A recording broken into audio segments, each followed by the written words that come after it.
নমস্কার বন্ধুরা, সবাইকে জানাই স্বাগত। আজকে বানিয়ে নিচ্ছি পাকা আমের একটি রেসিপি। এখানে একটা হিমসাগর আম নিয়ে নিয়েছি। প্রথমে আমের মুখটা কেটে নিচ্ছি।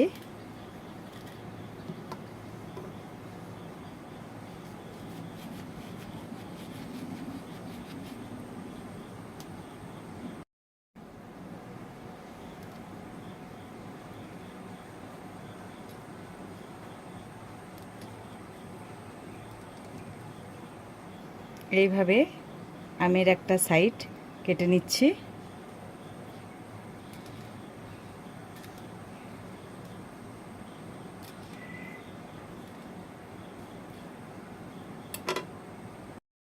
একটা চামচ নিয়ে নিয়েছি। চামচের সাহায্যে আমগুলোকে তুলে নিচ্ছি। দেখুন পিস পিস হয়ে উঠে আসছে, খুব সুন্দরভাবে, ছাড়াতে লাগছে না।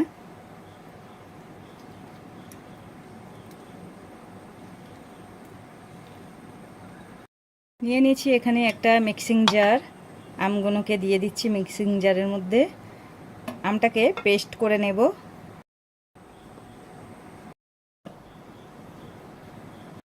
নিয়ে নিয়েছি একটা বড় ছাঁকনি। দিয়ে দিচ্ছি হাফ কাপ সুজি, 1 কাপ ময়দা। চেলে নিচ্ছি সুজি আর ময়দাটাকে।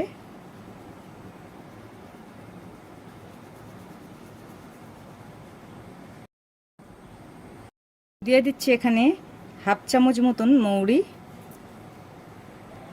স্বাদ অনুযায়ী লবণ, 1 কাপের একটু কম চিনি। সব কিছু ভালো করে মিক্সড করে নিচ্ছি।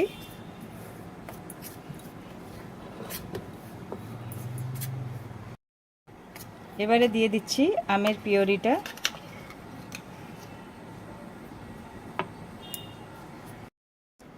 এবারে অল্প অল্প করে দুধ দিয়ে মেখে নিচ্ছি। এখানে আমি 1 কাপ দুধ নিয়েছি।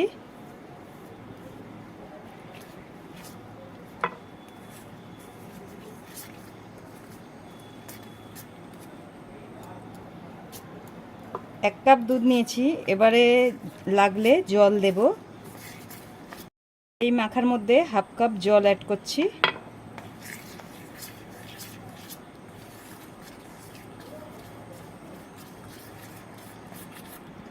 মাখাটা হয়ে গেছে। 10 মিনিট মাখাটাকে আলাদা করে রেখে দিচ্ছি রেস্টে। 15 মিনিট মতন রেস্টে রেখেছিলাম। পারফেক্ট ঘনত্বটা হয়েছে। থেকে গ্যাসে একটা কড়া বসিয়ে দিয়েছি, দিয়ে দিয়েছি তেল। তেলটা গরম হচ্ছে। তেলটা গরম হয়ে গেছে। গ্যাসটা লো ফ্লেমে দিয়ে আস্তে আস্তে তেলের মধ্যে ছেড়ে দিচ্ছি।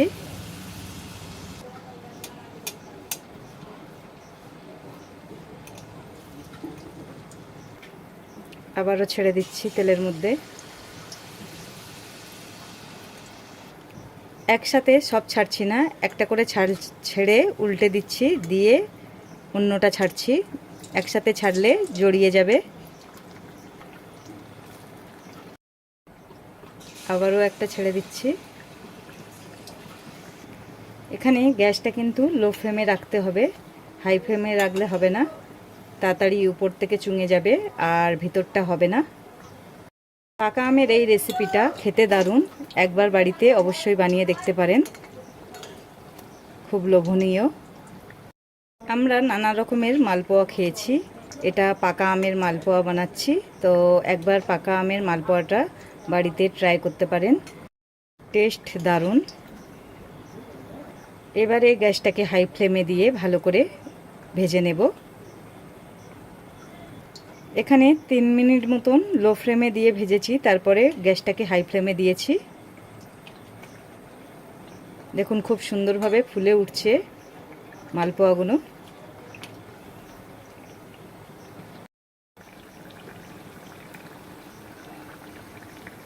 মালপোয়াগুলো ভাজা হয়ে গেছে, এগুলোকে তুলে নিচ্ছি। কড়ার মধ্যে আবার দিয়ে দিচ্ছি।